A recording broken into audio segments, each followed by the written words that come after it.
This podcast is sponsored by nobody. Hey dudes, welcome to Splat from the Past, the only 80s themed horror sci-fi show where things can get totally radical. Now today I will be welcoming a legendary stand-up comedian. His name is Glenn Hirsch. He was part of the stand-up comedy boom that started in the mid to late 70s and it lasted all the way to the 90s. He is a legend, I'll tell you. He was there, back in the 70s, Catch a Rising Star, the Improv, all those comedy clubs, and came up with a lot of legendary comics, a lot of Um, he was on Star Search when, right when it first started. The first time I ever saw him, he was in Joe Piscopo's first HBO special. He was a member of a doo-wop group in this one sketch where they were the Deltones and they were pissing off a mafia boss by singing a song that had his name in it. It was a hilarious sketch. That was the first time I ever saw him. I'm going to ask him about that. He's open for many iconic singers, Dolly Parton, Celine Dion, Frankie Valli, The Temptations, just to name a few. He got the guest star on Dallas, Billy Connolly's short-lived sitcom, Boy Meets World. He was in a movie called Instant Karma. He's done all this great stuff, and we're going to talk about all that stuff today, and I cannot wait. My friend Ian from English, who was on here last summer from Ian Talks Comedy, he interviewed him and personally recommended him, and he was always on my list anyways, but Ian recommended him, so thank you, Ian. So yeah, here is my interview with Glenn Hirsch.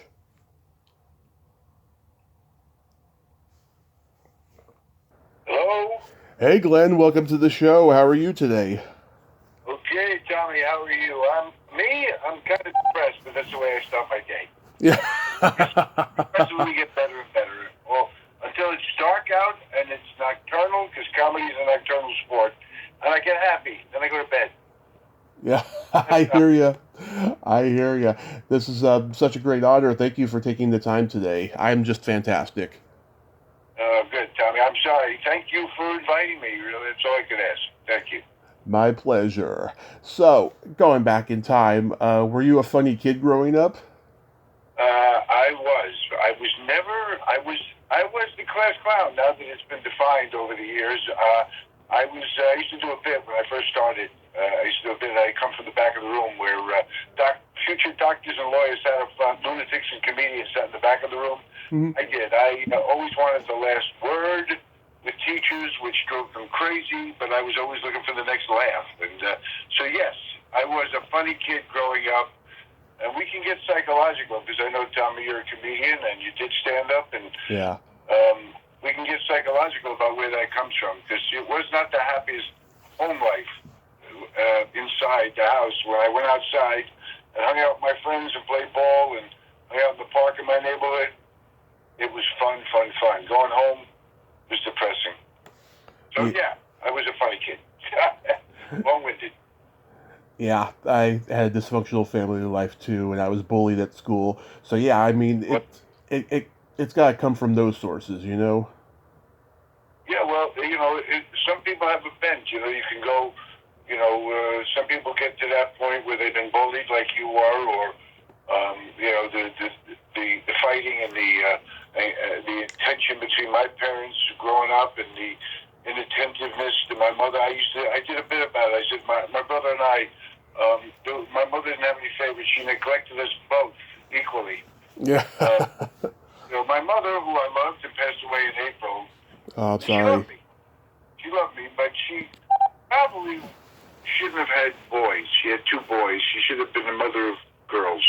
She knew how to deal with them, and with us, it was tough for her. But that led to me being, what I am. And my father had a great sense of humor, but he was hardly around. In the generation I come from, I saw my father only on Sunday afternoons when he was lying flat on his back watching a football game.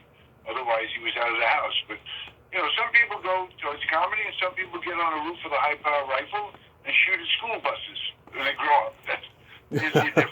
So yeah,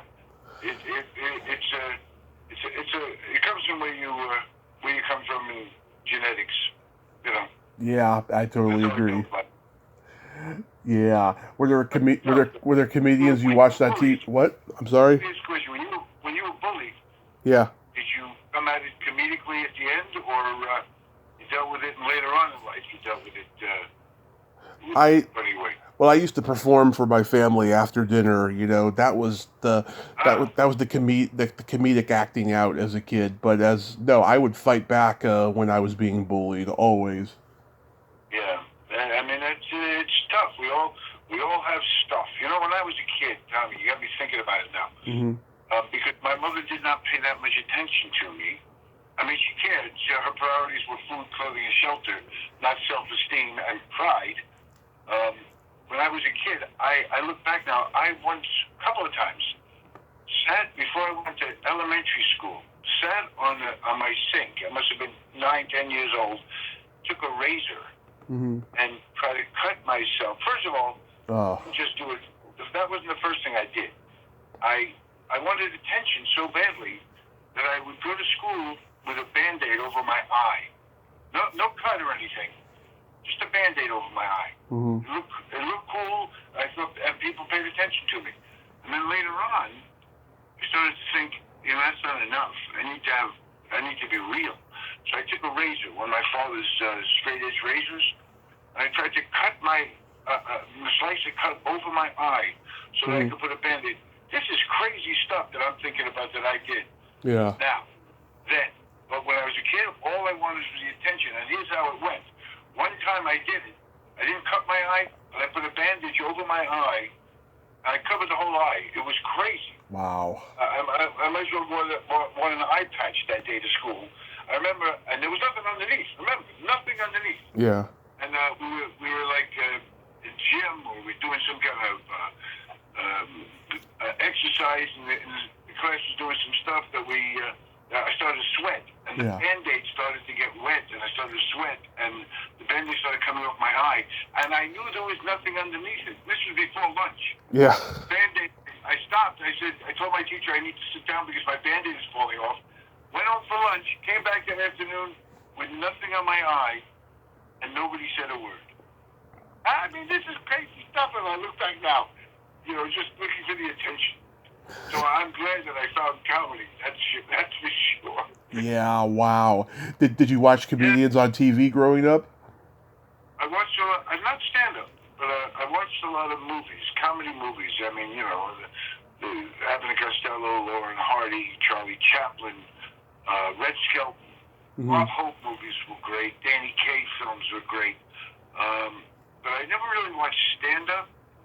Mm-hmm. When I got a little older, and I'd watch variety shows like Sullivan or a couple other shows. Hollywood I was Palace. interested in the impressionists, guys who did impressions of actors, than the stand-ups. I didn't get stand-up. I didn't understand what it was. Mm-hmm. But no, I didn't really watch stand-up comedy, but I watched comedy all the time. Nice. I would, again, just looking to escape, looking for the next laugh. Did you act in school plays? I'm sorry, Gay. Again? Did you act in school plays? I did. The first stand-up I ever did was in an elementary school night that my teacher put on, where they did some sketches and we sang songs. You know, I was in the 6th grade, and there was a monologue about a soldier who was, and I remember the name. It was called One in a Million, and it was a comedy.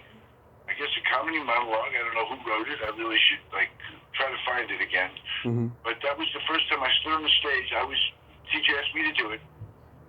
Stood on the stage in front of all the parents and did this monologue and got some laughs. And then later on, I did plays when I was a kid. But again, never went, oh, this is what I want to do. This is the career I want to go into. Mm-hmm. When I was in camp, sleepaway camp, I did, again, we did sketches. I wrote some of the sketches, and I did some of the plays there. And then again, stood on the stage by myself and did a couple of comedy bits, just talking. And again, never, ever did I think this is what I want to do in my life. But I enjoyed it. So that's when I started, doing, standing on stage by myself. But didn't come to, didn't get really specific until college. And that was for you, Tommy. I was in school. I was a political science major. I was going to be a lawyer. Mm-hmm. And then my father tragically died in a car accident when I was 18. And I guess that changed my direction. I was sitting in I went to Queens College. I was sitting in the student union one day, and a friend of mine came in and he said, Glenn, just found a class. Easy A. I thought, that's what I want. Took me to an acting class. I walked into the theater department. I walked into this class. And with kids jumping up and down on chairs, banging their heads against the wall. I said, wait, they get credit for this? I've been doing this for nothing. So I got into the theater department, and I transferred from political science into theater, and that was in my junior and senior year. And in the end of my junior year, I met a bunch of guys, and we sat around every morning before school started, and we smoked a little pot in those days. I hope I can say that on your air. Swear all you want, man. And we would do sketches. These were funny guys who were actors in the department. And we started to put together these, we had a good time. We would do these little sketches out the back of this open-air theater that they had at my school. And one thing led to another. We started to do these bits, and then people started to watch us and got interested in us. We started doing more and more. And then the TV department, in college, everybody wants to do what they do. We get an opportunity to do it.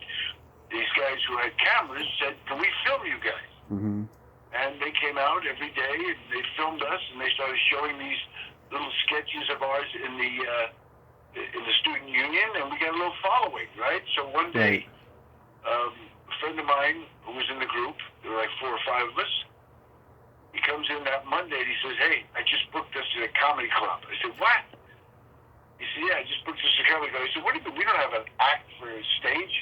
And this club, the Metro, which was in Queens, New York City, I'd been there a couple weeks before, and I saw Andy Kaufman and David Brennan on the stage. My first real experience seeing stand-up, live, guys standing in the middle of the room. Yeah. And I said, we can't go there. That's crazy. They booked us, and we had no act. And I thought, well, if we're going to do it, might as well do it as good as we can. So we sat in my girlfriend, who's now my wife. She had her own apartment. And we sat there, and we wrote an act over the next 5 days. And then we invited everybody from the school that knew us, right? So that Friday night, we go on. And the room is packed, Tommy, with everybody who knew us, right? Yeah. And we go on, and we freaking kill. And after the show, guy comes up, the manager of the club comes up and he says, hey, you guys are great. Love you to come back tomorrow night. If you did stand up, but you know that club owners are really interested in making the audience thirsty.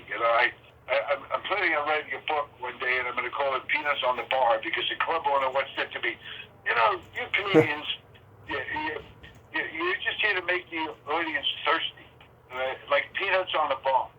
I thought, wow, to be taken to be not taken as seriously for the art form. So that's what happens. And the next night, we go back to the same club, didn't tell anybody. So we worked to a perfectly a new crowd. Didn't know who the hell we are. And we freaking bombed. The first 15 minutes was horrible. And one by one, the guys who were on stage with me, so all of a sudden I'm standing on stage by myself. And, I used to think, survival was the funniest. I'm not going to give in until I make some people laugh. So I started doing like 5 or 6 or 10 minutes worth of stuff. I didn't even know what I was doing. Just talking, and got some laughs. I got off the stage that night, and I said, wow, I'd like to try this myself. And that's where it began for me, Tom. And ended up, a girl took me, then a couple weeks later, a girl took me to the Improv.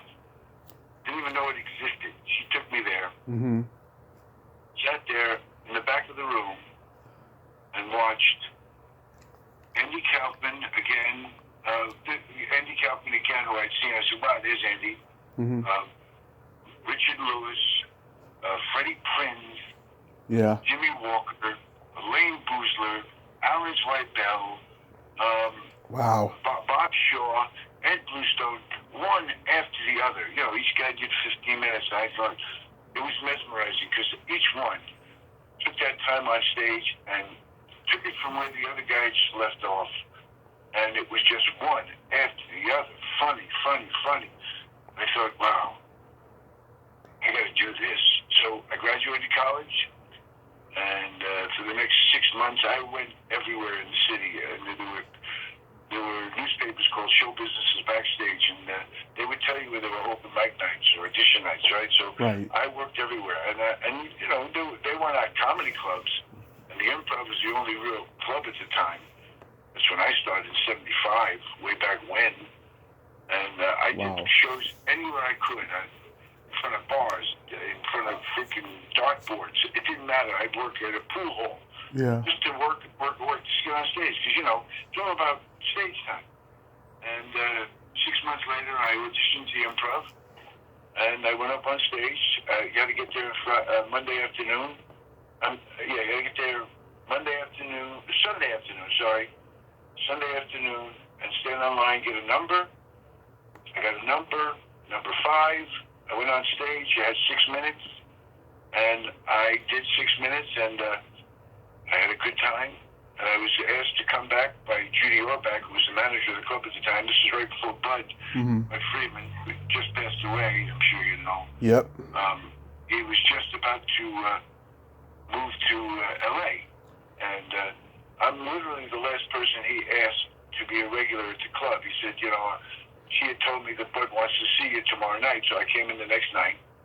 I did the same 6 minutes. I did okay. Mm-hmm. And I remember Bud saying, yeah, hey, we'd love to have you come back and hang out and get some stage time. So I walked, that's how naive I was. I left that club the next, after I talked with Bud, I walked down 44th Street thinking, wow, I can't believe I'm a regular at the Improv. Maybe I'll do the Tonight Show in 6 months. That's how naive I was. Yeah. And then being a regular at the Improv meant that you came in at 12 o'clock at night and sat till 3 in the morning and hoped you got on. You just had to pay your dues. And that's what I did for the next 2 years. I would leave my house sometimes at 9 o'clock at night, go into the city, and work anywhere I could. Again, there were a lot of little clubs. And then go to the Improv at midnight and hang out until I got an opportunity to walk on that stage. And I learned a lot in the fact that it's just a matter of patience because, you know, to go on stage, those days the clubs went till 2:30 in the morning. Right. A lot of those people that were there at that hour had no other place to go. But, you know, you had to work to those, you know, if there were 4 people in the room, they'd send somebody up, and that somebody was me sometimes, and it was tough. I learned a lot, though. Within the year, I was getting earlier stage time, and I started to run audition nights.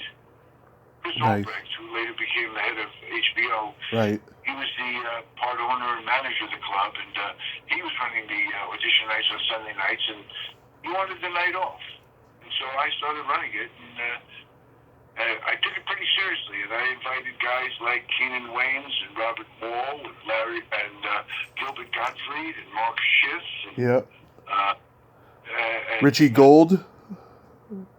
I'm sorry? Richie Gold, was he around?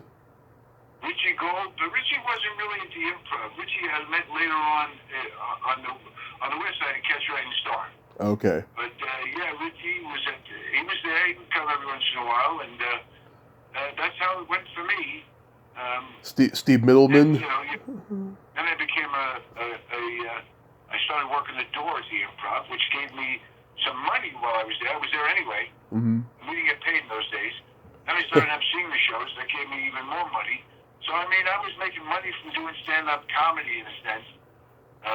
And it was a wonderful experience. In those days, there was a lot more camaraderie.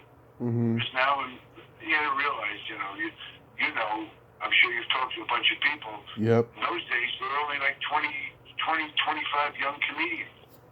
There were only 2 clubs. Yeah. Improv was the Godfather, and then Catch a Rising Star, and then the comic strip opened up a couple of years later, and that's where Seinfeld came out of, and Larry Miller, and Eddie Murphy, and, you know, and Fred Stoller. We started to have a bunch of clubs we could go to it every night, you know. So that's how it grew for me, and the guys that I work with, I know. Yeah, there was you probably. We did everything. It was like comedy graduate school. Yeah. You probably saw like Steve Middleman, Barry Diamond, Fred Stoller, guys like that. Yes, no, I'm sorry, that's right. Barry was there when I got there. He was there for a few months before I invited Middleman back. Mm-hmm. Fred Stoller came in a few years later. Yeah, all these guys. These are the guys in the club. Yes. Yeah. Absolutely. I'm sure you talk with them and their experience. Oh yes, I have. Yeah. And going over to Catch a Rising Star, which was I guess it was different because it was more show business catch. Yeah. Richie Belzer was there, and Pat Benatar came out of there, and Yeah. Bill Maher. That's where I met Maher over there, and you know. But at least we had a couple of places, and then when the comic strip opened up, there was 3 places you could go. You could work, you know, at least 3 times a night during the week. Then on the weekends, you do. Each club had 2 shows, and then the Comedy Cellar opened up a few years after that. Yeah. You had 4 clubs you could work at. You know, I was doing literally, after we went on strike and making some money, I was doing 10 shows a night, you know, never stopping, running around the city, and making $25 a pop. Yeah. Which was a lot of money in those days. Yeah. Did you go up to San Francisco and see guys like Steve Pearl and Jeremy Kramer?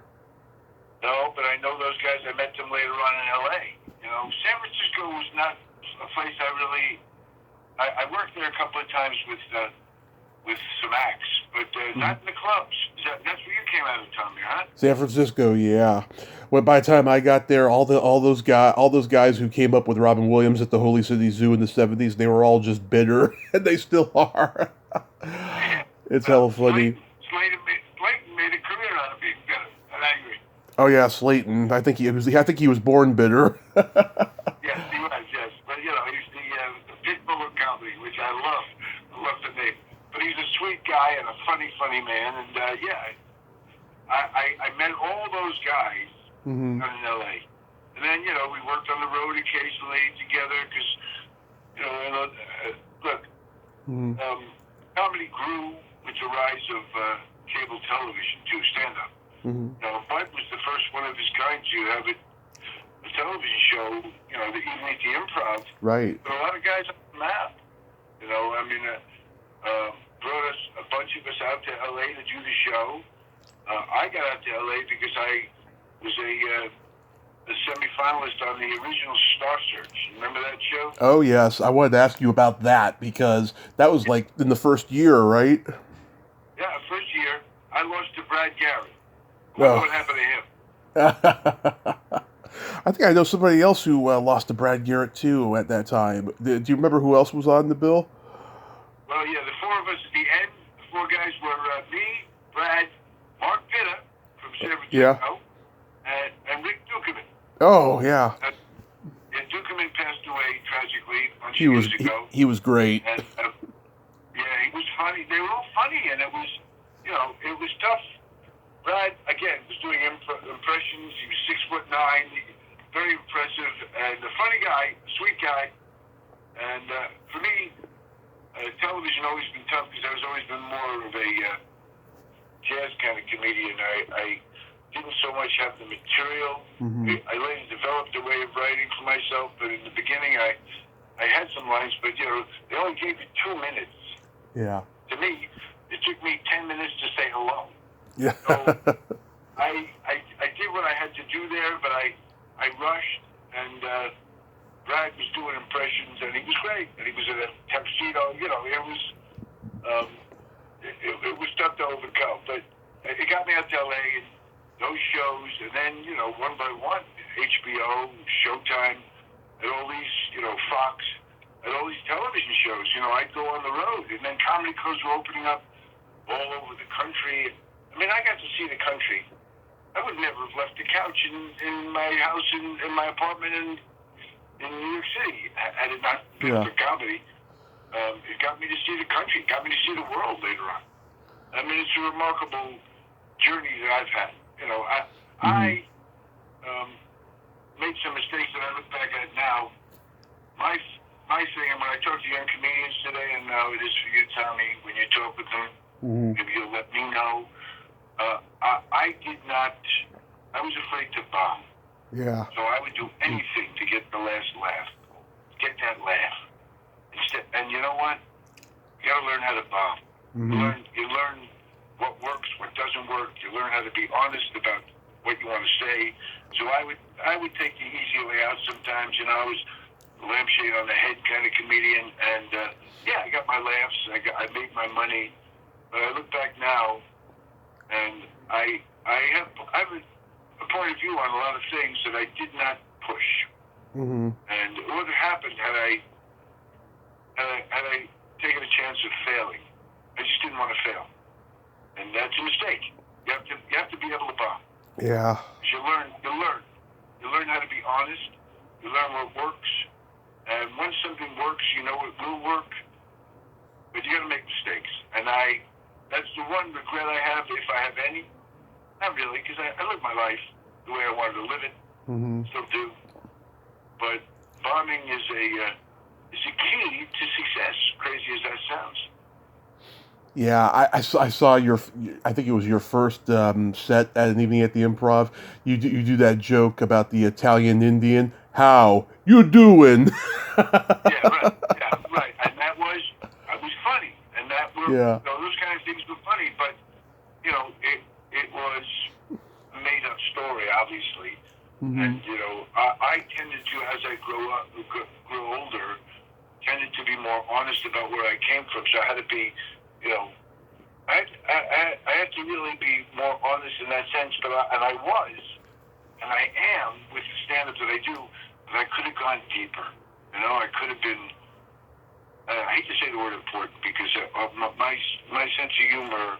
I just wanted to make people happy. I didn't really think about educating people. I just wanted to make you laugh and leave the room feeling a little better than you did when you came in. You know. Yeah. That's where. Yeah. But if I have one piece of advice for young comedians, make mistakes. Go up there. Right. And try things. You know. Be honest. Is the key. Absolutely. Did you play the Comedy Store? Yes, I did, but you know, in those days, you had to choose sides, which was terrible. Yeah. If you were an improv act, you were an improv act, and Mitzi held that against you. If you were a Comedy Store act, Bud held it against you. It was bullshit. Yeah. Excuse me. And you know, the comedians suffered for that, and so I tended to be more of an improv act when I came out here, and you know, I did it a few times, but I was not a regular there by any means. Yeah, so you don't know if Mitzi liked you or not. I never knew. Yeah, I knew Sammy though. I worked with him, and he was a lovely, lovely man. But you know, with Mitzi, our relationship was, you know, a nod. Yeah. I really didn't pay much. Again, if you worked there, Bud would be pissed at you. If you worked at the Improv, Mitzi would be pissed at you. It was terrible. So, you know, and I just wanted to work, so I would go in, and I was starting to travel a lot more. When I started moving out here, comedy clubs started opening up all over the country. And I was traveling a lot. I was on the road for years, like 40 weeks a year, which, and I got married in 1979. My wife and I, Chris, a great actor, she was traveling, so we were never together. And I'm a big believer that separation is the foundation for a long marriage. Yeah. My wife and I each other again, we'll be married forever. Yeah. You know, it's just that so when I wasn't traveling, I would do a set at the Improv, and then I would come home, and because I was away so much. So I wasn't looking to work too hard in LA anymore, just because I was making money and I was working every night, and I was doing what I wanted to do, and yeah, well, that's why I was not a regular at the comedy store. And then, the Laugh Factory, I was there a bunch of times too. Did a bunch of television shows from there. Mm-hmm. Then there was Igby's out here, and then there's the Ice House, which I worked Yep. a bunch of times. I played But there. there was plenty, but I was more interested in making money. So then I started working. I signed with ICM, and I started opening for acts, and I was on the road with Barry Manilow. His manager was my manager for a time. Yeah. I was on the road with Dolly Parton for years. So I ended up not even, after a while when I was working like that, I didn't even go into the improv anymore. I just came home and just hung out at home. Probably didn't work as hard as I should have because I was working hard on the road. Yeah. But at home, I enjoyed the downtime. You know what I mean? Yeah. when you were though playing at the Comedy Store, you saw the darkness of that place once Sam Kinison became popular and Andrew Dice Clay and all that. That's right. I mean, the comedy club. I knew Dice from New York. Mm-hmm. Andrew. And he's a sweet guy. Off the stage, but they turned it dark, and I never. It was not my brand of comedy, so. It was different, The Outlaws were, they made comedy. Although Kinison was funny, I don't get. My manager once told me. One of my managers once told me that, Glenn, I don't care what you do on stage. You could be the cleanest guy. Mm-hmm. You could be the funniest guy.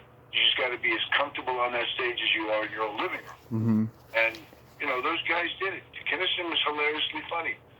Stuff he talks about was way ahead of his time. Yeah. Bud used to tell us when we first started that you can't curse on my stage. You can't do anything on my stage you can't do on television. Yeah. Who knew what TV would become? So mm-hmm. With cable and the attitude of comedians today. I mean, we didn't see it then. So when Kinison started doing his stuff, it was so raw, so. The only one doing stuff like that was really Pryor. He was one of the comedy gods. I'm one of the gods on my Mount Rushmore of comedy. Mm-hmm. Him and Carlin and Robert Klein. Those guys are, they were iconic and they showed the way. But Pryor and then Kinison, and Dice, they took it to a whole other place. And it was tough for a while because people liked that stuff, and that's what I mean. Kinison was being honest. He was, willing to, I'm sure, bomb his ass off for a while there until it caught on, and that's brave. That's important. Right. Remember Ollie Joe Prater? I do. I knew Ollie Joe too. I'm telling you, I come from a generation we all knew each other because there weren't that many of us. Yeah. You know what I mean? There were, like I said, maybe 30, 40 comedians the most. And that's counting LA and New York at one point. Mm-hmm. So we were, we were it. Now there's probably 40 comedians in my condo that I live in here, 48 apartments. There's probably 10 or 20 comedians here. Yeah. They're everywhere. Did you get to go on the Tonight Show? I'm sorry? Did you get to go on the Tonight Show? No, but I did a show with Carson. No, my stand-up act. Yeah. Not meant for television. That's my problem. I did every other talk show. And it was not... I did a show with Carson. He hosted one of the episodes of Star Search that I did. Okay. And we talked backstage, and, and right before he opened, he walked out on the stage, standing behind the curtain. I said to him, I walked up to him. I balls it. I said, warm him up, John. And he looked at me and said, I'll give it my best shot, but if I bomb, you're on your own. So, and then we talked afterwards. He gave me a bottle of Dom Perignon. And that night, the next night, on his show, he mentioned my name. And my agents never really followed up on that. And again, I don't know if I'd ever really been ready for to Mm-hmm. they liked on that stage. I was more manic, you know. Mm-hmm. I mean, it's like, and not to any extent that I was close to that, but it's like asking Robin Williams to stand in the middle of the stage and just stand up. He can't. You gotta climb all over the place. And I was not that bad, but I was more physical than most of the stand-ups who are great on those shows. And I know how important it is. Mm-hmm. And no, but I never did. But I knew Carson. My earliest memory of you was when you were a Deltone on the Joe Piscopo special. Tell me about that. Yeah, well, that's an interesting story, Tom. I'm glad you remember. It's a good time. Like I said, I was the MC at the Improv one night, right? Yeah. I was MCing, and one night I'm on the stage, and the waitress hands me a message, right? Mm-hmm. Comes up and she hands it to me. And so I open it up, and it said, there's a phone call, and I thought it said phone call for Tony DeNono. Yeah. And I said, phone call for DeNono, phone call for Tony DeNono, and it just for some reason started to sound like a song. Yeah. I think I just started to hum or sing DeNono. The next thing I know, I'm doing this. Yeah. Robert Wall walks up on the stage, starts playing piano, and Piscopo walks up on the stage and starts doing harmony. Mm-hmm. And I was able to do a falsetto in those days. Mm-hmm. And all of a sudden, we're just singing this song, and the people were cheering. And then we did it a bunch of times over the next 6 months. Joe loved it. And then he wrote it into one of his specials that we did. And it developed that way. That's how that worked. Just from a moment on the stage. A true moment on the stage. Yeah, my dad and I used to rent that special. We would just laugh hysterically. We just thought it was hilarious. We still do. Yeah. You know. Yeah, it was very, very funny, very funny. And then they developed it. That was Joe and John DeBellis. Yeah. Wrote on that. They built it into a whole thing about singing at a mafia club. You know the bit. Yeah. And then they camped out in carpets and dump us in the back, Yeah. back in the dumpster. I mean, yeah, it's very funny stuff. But that's how that developed. Yeah, you got Mark Lawrence there playing a mob guy because he was always playing mob guys. And what a motley crew! It's you, Piscopo, Rocco Orbishi, who directed all of George Carlin's HBO specials, and Ralph Schuckett from Todd Rundgren's Utopia. Right. Yeah. Yeah. We just met. We had a good time. Like I said, it started out with me, Wall, and Piscopo, Mm-hmm. and somebody else. I don't know who else was on that stage, was on the improv stage, but Mm-hmm. the televised piece was those four guys and me, and it was just a lot of fun. Just good time. Yeah. Did you guys rehearse the hell out of that song?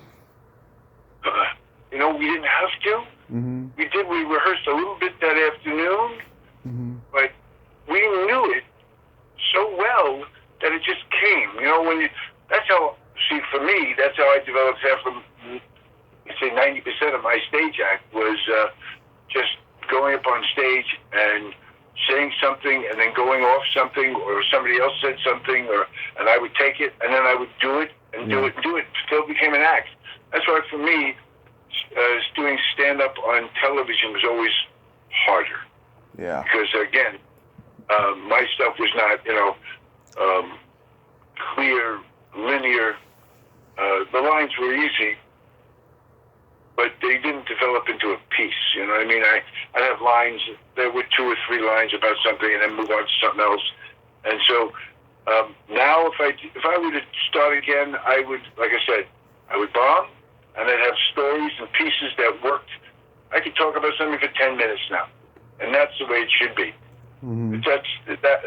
With DeNono, it just developed because we did it so much. With the other 2 guys, BC and the other guy were, they were talented guys who could just pick it up, and that's how it worked. Nice. Rocco directed the whole thing. He was the director too. Mm-hmm. Of the special. Right. You mentioned you opened for many iconic singers: Dolly Parton, Celine Dion, Frankie Valli, The Temptations, George Benson, Barry Manilow, Kenny Rogers. Any good stories about any of those people that stand out?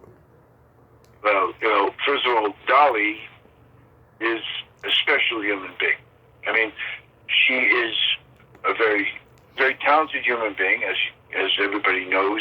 Yeah. But she's the queen. She is a smart businesswoman, tough as nails. Um, and I worked with her for 3 years, Mm-hmm. and with stories about her. I mean, not too many in that sense. That I remember sitting one time. Right, we got into a theater and we, did a sound check and we were having dinner. And in those days, if you remember, Dolly was always in the Enquirer or one of those, Yeah, tabloids.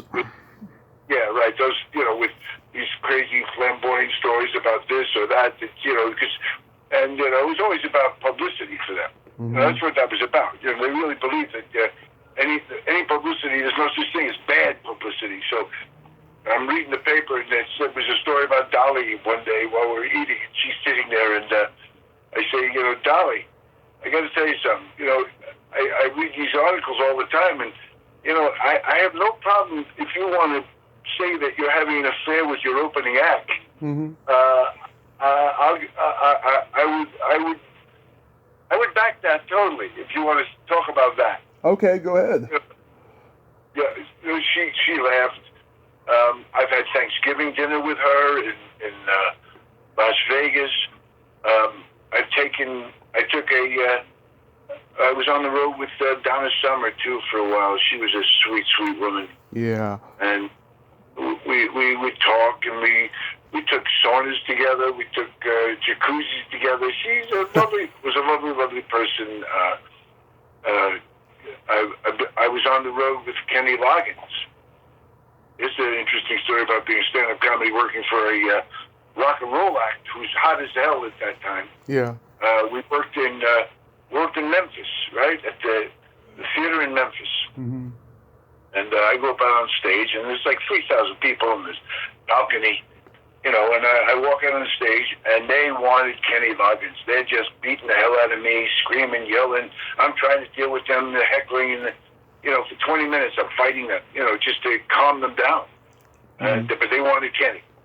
And I walk up the stage, I'm thinking, wow, what the hell was that? I'm in my dressing room, and I'm thinking, wait a minute, it's Memphis. Elvis died in Memphis. Martin Luther King died in Memphis. Why shouldn't Glenn Hirsch die in Memphis? Yeah. So it made sense to me for the moment. I remember I was in Boston with oh God, get his name now. Let that out of hell. Meatloaf. Meatloaf. Right? Meatloaf. Yeah. So I'm on the road with Meatloaf.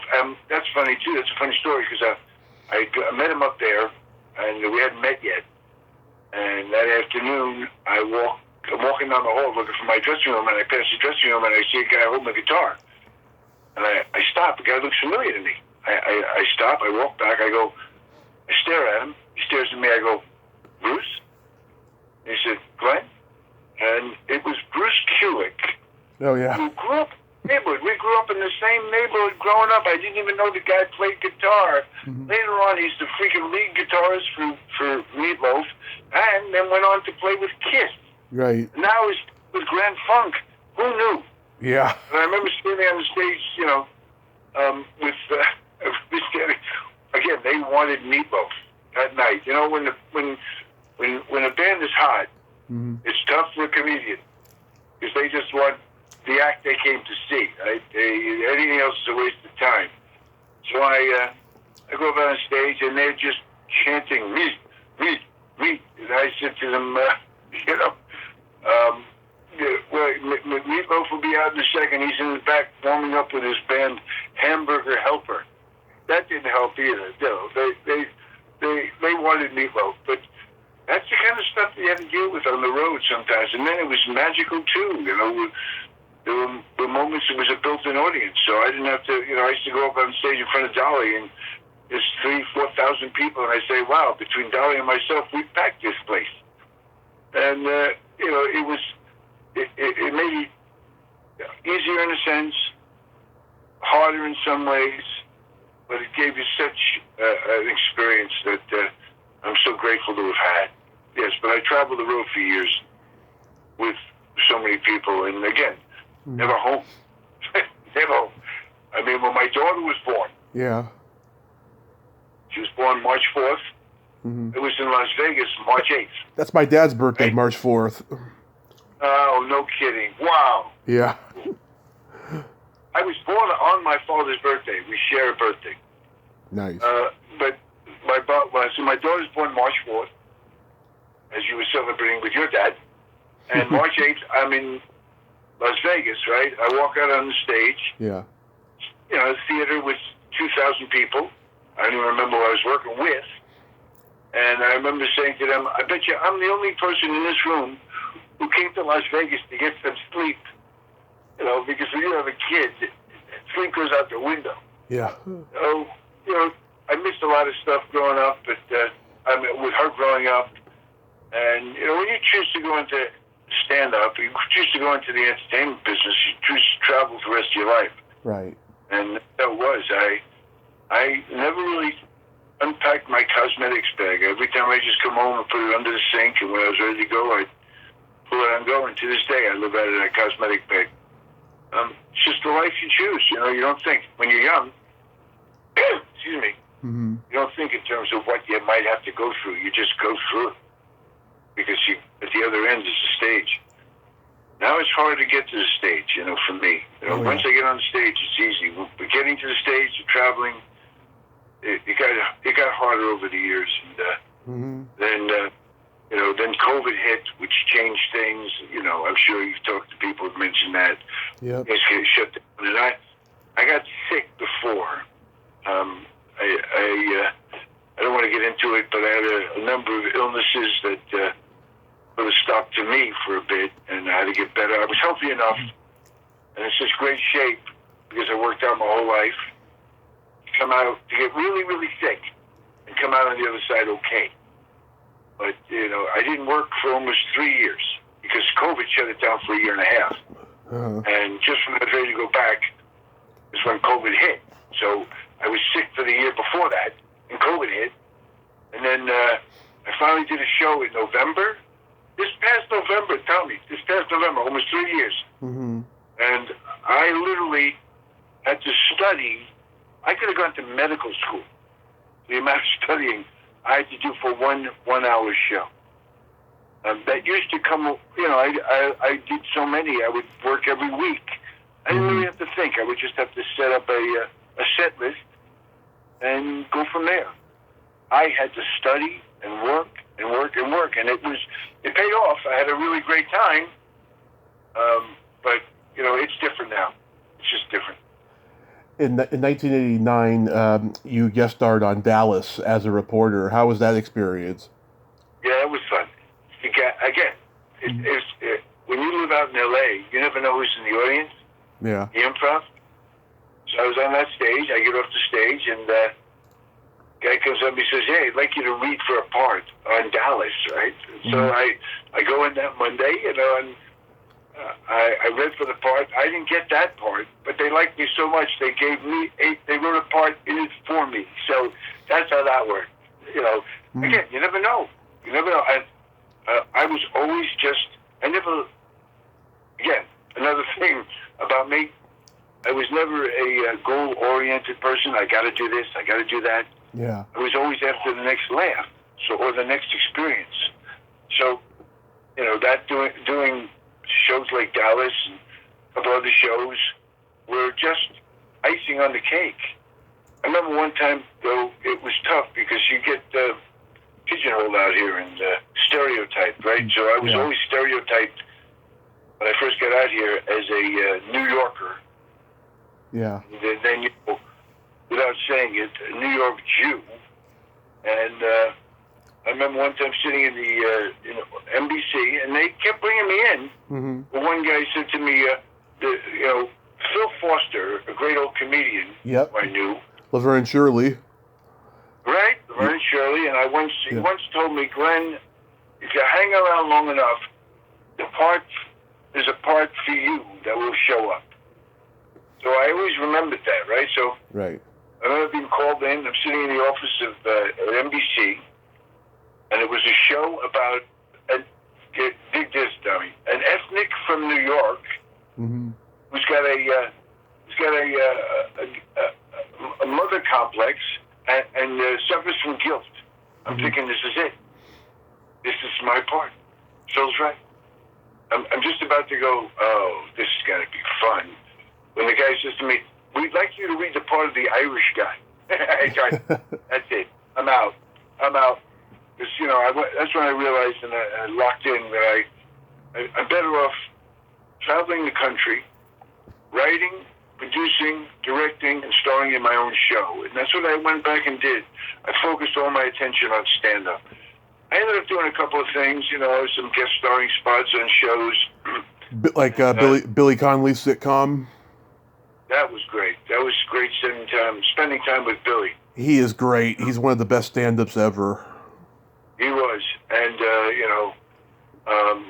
we talked all about, that week we talked nothing but comedy, and I learned a lot from him. Again, he's one of the people, him and Billy Crystal, who made me aware that, you gotta be able to bomb. And in those days, I still was adverse to bombing.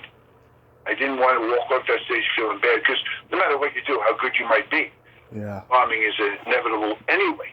I don't care what you do. It's just the way it is. But when you don't want to, you walk off that stage thinking, what did I learn from that? Instead of saying, I learned that I can do this, or I should work on that. Yeah. Yeah. But working with guys like Conley and, getting to know Don Nichols a little bit, talking with him and Red Buttons, the old school guys. And I did a show on the Disney Channel years ago with Steve Allen. Steve Allen, was a wonderful experience. Talking with those guys, you learn a lot. Even though I probably didn't realize at the time, things we talked about have stuck with me for 40 years. Yeah. You guest starred on Boy Meets World. Blake Clark was in that episode too. Yes, Blake. Yeah. Well, he's a funny guy, and yeah. That show was written by two friends of mine who I met, comedians from Canada. I met them at a comedy club in Toronto. Yeah, Toronto. That's the same club that Jim Carrey came out of.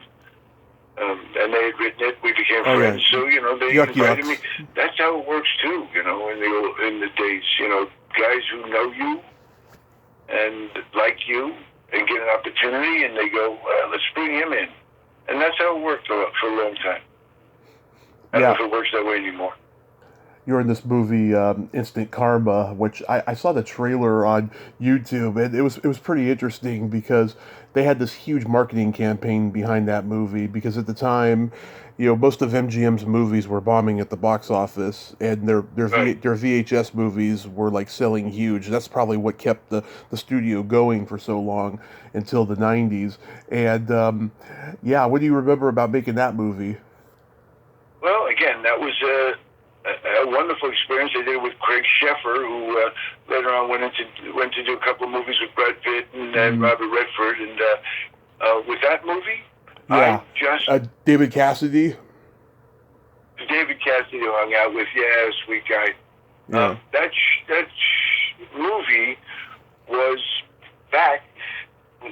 produced by the family that owned the Los Angeles Rams at the time, the Rosenblum family. Okay. And they had a lot of money, and they were looking to, tax write-off, whatever it might have been. But with that movie, it was when they gave me the script, and I looked at it, the character I played, David, the partner of the star, Sheffer, the writing partner, it was bare bones. It had nothing. So everything I did in that movie, I added. When the movie first starts, or the first scene you see of me, I'm sitting at a desk. And, in the script, it just said, sits at a desk. Mm-hmm. Well, I brought in all these toys I could play with because, I was me. To project an image of a comedian, happy-go-lucky, who's, just there to do my job, Right. make some money, have a good time. And it set us, it was a wonderful time. I also worked with Marty,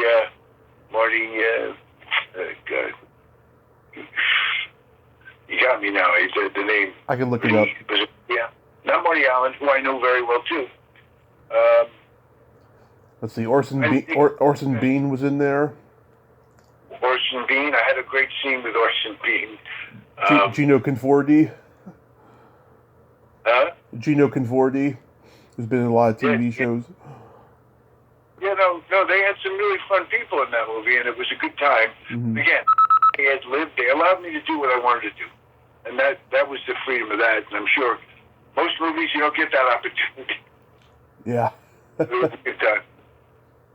So are you doing mostly cruise ships and corporate gigs these days? No, I'm not doing anything these days. Okay. I'm done with cruising.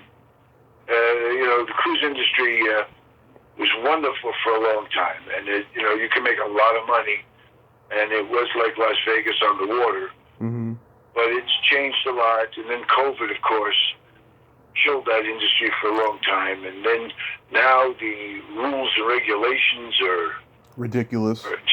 Possible, yeah. So, there's people out there, but they're constantly complaining about this, complaining about that. And I did it for a long time. It's again, you gotta push for those, and I've reached an age where I'm not pushing that much anymore, Tommy. Yeah. And the other people say it. I could have a good time hanging out with my friends, hanging out with you, hanging out with people in the living room. I just go to the supermarket. I make people laugh. Those things. If a show comes up, and I might do it again, but if not, I've lived the life I wanted to live. Honestly. Yeah, I totally get it. So I also don't want to travel that much anymore. Yeah. Traveling cruise for 45 years, it's tough. The thought of getting to the airport or getting on a plane just, bugs me. And I just want to try to avoid it as much as possible. And my wife wants to travel everywhere. Yeah. I'd like a timeshare on my couch. Well, Glenn, I want to thank you so much for coming on today and sharing all these great stories. I hope you enjoy your retirement and, just... I never say retirement, Tommy, because tomorrow if somebody called me and I get the urge, I'm back. But so spread the word, man. But thank you very much. No, I appreciate it. It was a good time. Thanks for helping me to reminisce and remember. Absolutely, and write that book, because you got some great stories there. Yeah, I got lots, and maybe we'll talk again someday. But I really enjoyed this. Thank you so much, sir. My pleasure, sir. You have a great day, and don't let the dentist hurt you too much. Nah, it's only in the pocket these days. Who has dental insurance? I don't know anybody who has dental insurance. Yeah, same here. All right, Glenn. Have a great day. Hey, take care, buddy. Thank you. Bye-bye. Well, there you have it. Glenn Hirsch. What a great guy, huh? Great stories there about the comedy boom back in the 80s. I'm glad I got to talk to him. Well, until next time, this is Tommy Throwback Kovac saying, there's no shame in living in the past, because the present sucks. Later, dudes. Da-no-no, da-no-no, da-no-no, da-no-no.